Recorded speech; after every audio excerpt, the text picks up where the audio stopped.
Assalamualaikum warahmatullahi wabarakatuh. Selamat siang Bapak Ibu. Semoga dalam keadaan sehat selalu ya. Ada informasi mengenai formasi yang diajukan oleh Kementerian Agama kepada Menpan RB tertanggal 30 Mei ya, yang dipublis oleh Humas Menpan RB, di mana untuk talenta-talenta digital ini katanya harus diutamakan ya.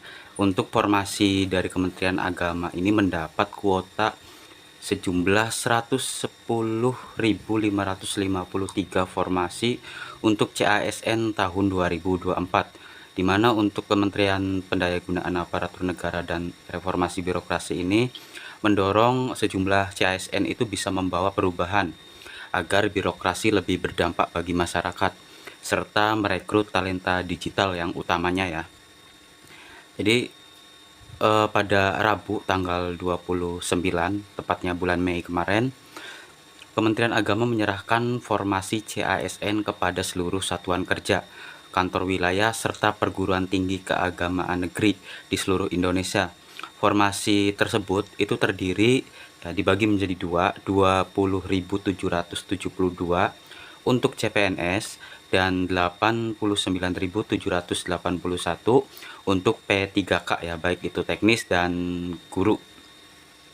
Menurut Azwar Anas mengatakan bahwa formasi di lingkungan Kemenag memiliki peran penting dalam memberikan wawasan terkait program pembangunan yang dilakukan pemerintah.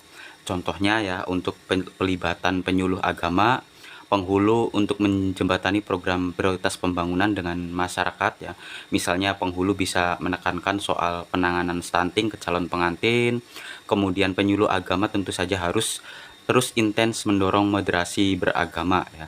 Itu yang dikatakan oleh Azwar Anas dalam pidatonya untuk serah terima formasi ya, atau dalam berita acara yang diserahkan oleh Kementerian Agama dan Menpan RB.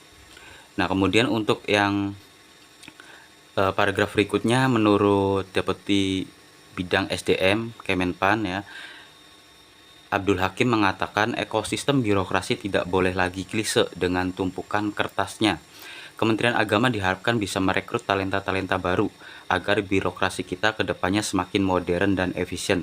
Seperti yang di judul dikatakan bahwa untuk saran ya, rekomendasi dari Kemenpan bahwasanya diutamakan talenta-talenta digital, di mana nanti akan menempatkan talenta digital ini ke garda terdepan ya, karena memang pemerintah itu akan menerapkan GovTech atau Government Technology ya, jadi lebih mengutamakan talenta-talenta yang punya kemampuan digital.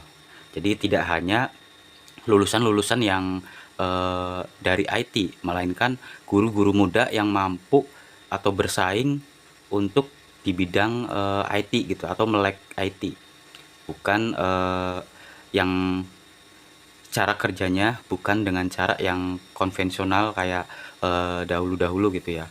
Jadi ini bentuk revolusi dari sebuah pemerintahan, karena memang ada beberapa yang nantinya akan ditempatkan di IKN tentunya.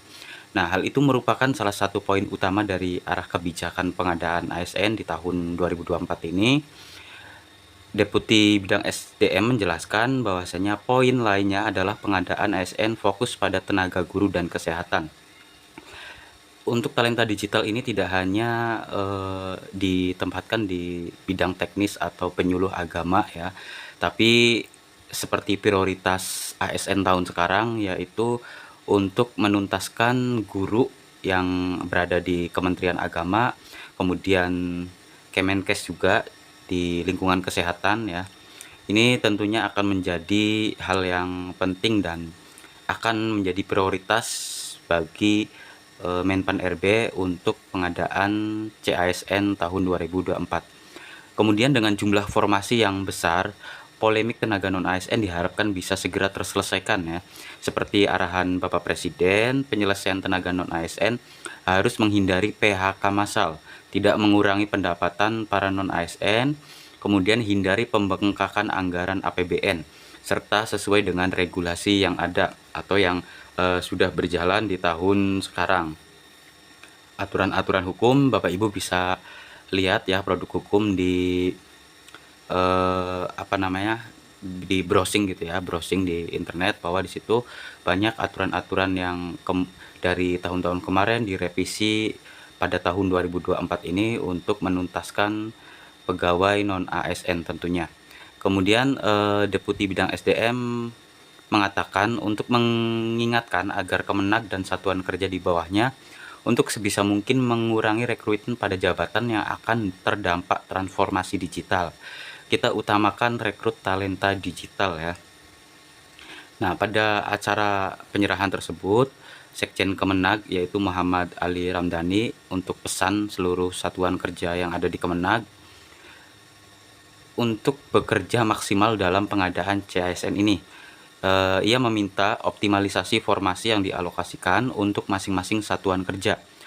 Pastikan formasi yang dialokasikan itu dapat terpenuhi, hindari fraud dan optimalkan seluruh media untuk menyampaikan informasi yang transparan dan akuntabel. Jadi tidak boleh secara diam-diam gitu, kemudian apalagi mengandalkan orang dalam. Jadi semuanya harus transparan karena memang ini untuk semua masyarakat Indonesia ya. Kemudian Ali mengungkapkan ciri khas ASN Kemenag adalah ASN yang moderat sesuai tujuan dari Kementerian Agama tersebut. ASN yang memiliki sikap toleran, anti terhadap kekerasan, akomodatif terhadap budaya, dan memiliki komitmen kebangsaan yang kuat. Moderasi beragama ini sudah tertuang dalam Perpres nomor 58 tahun 2023 tentang penguatan moderasi beragama. Nah, dari Sekjen Kemenag mengungkapkan bahwa kita harus bersama-sama memberikan penguatan termasuk pada proses seleksi CASN di tahun 2024 ini. Jadi Bapak Ibu, sekali lagi saya tekankan ya bahwa untuk formasi CASN ini mendapat alokasi seperti yang ada di sini. Alokasinya itu 110.553 formasi yang dimana terbagi menjadi dua. Pertama itu 20.772 untuk CPNS dan 89.781 pegawai pemerintah dengan perjanjian kerja atau P3K.